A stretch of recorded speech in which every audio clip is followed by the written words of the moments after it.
Good morning, my loves. Happy Monday. It's about 5:30 in the morning. Sun is just starting to come up here at the lake. Today we are talking about labels. We are given labels as soon as we are born.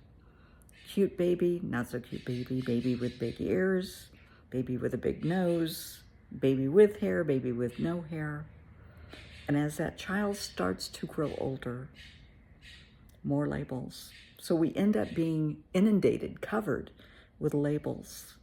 The child may be smart, not so smart, athletic, gifted, slow, and these labels stick. Children understand labels.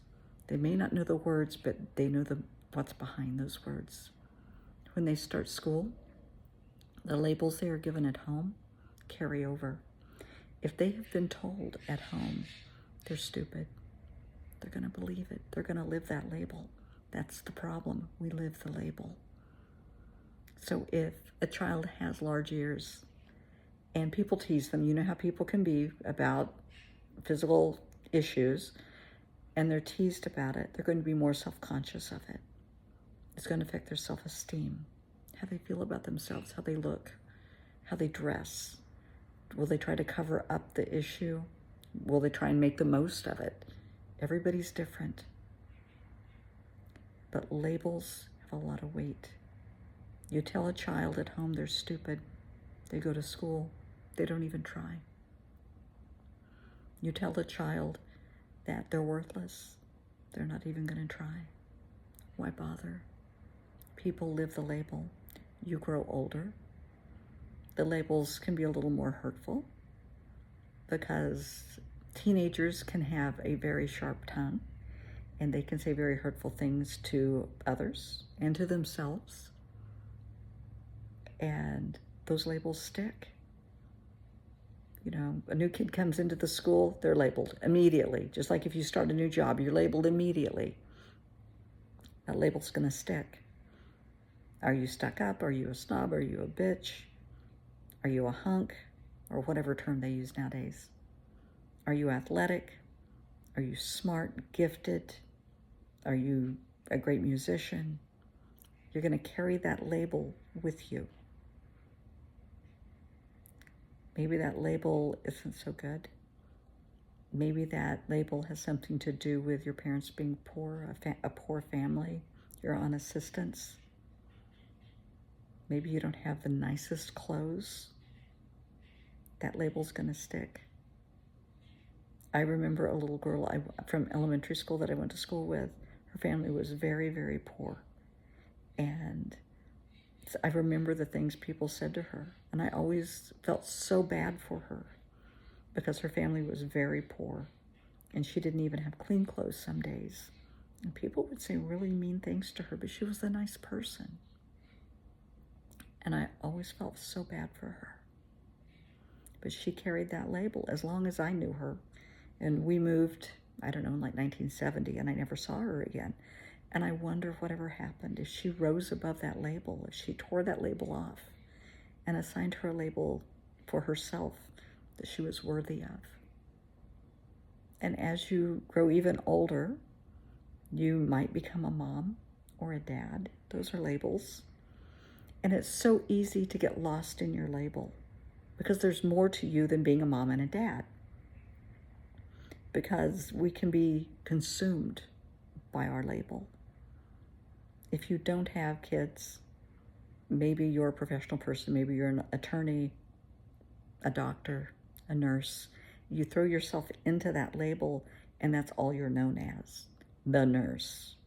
Here where I live, I'm known as the trauma therapist. Nobody knows anything else about me other than, oh yeah, I don't even think they know my name. Oh yeah, she's the trauma therapist. That's fine, whatever. I've been called worse. But no, there is more to you than the label someone has given you. Just because somebody gives you a label, you don't have to wear it. Later in life, well, sometimes earlier in life, I guess, you have labels regarding addictions, regarding your truthfulness, your honesty, regarding your health issues, physical and mental health issues, those labels you will carry possibly your entire life. You don't have to, because there's more to you than your diagnosis. There's more to you than autism. There's more to you than being bipolar. There's more to you than cancer or multiple sclerosis or any other label that they give you. There's more to you than your addiction. There's a lot more to you than people are giving you credit for. I want you to realize that. If they don't, that's their problem. What counts is for you to realize it, because there's so much more to you. So I want you to think about all the labels that you're given. There's an exercise I do with some of my younger people. And, I have them get a bunch of sticky notes or a piece of paper, and we write down all the labels. And you would be amazed at the labels that children perceive that they carry. And they're horrible. And, on one side we'll write all of the hurtful labels, and on the other side of the page we'll write all the positive labels. And then I'll show that to the parents, and they're astounded, because some of that they know that they have said. And that really hurts to know that you assigned your child a hurtful label. That they're stupid like their uncle, they're mean like their dad, they're spiteful like their mother. They hear that and they carry it.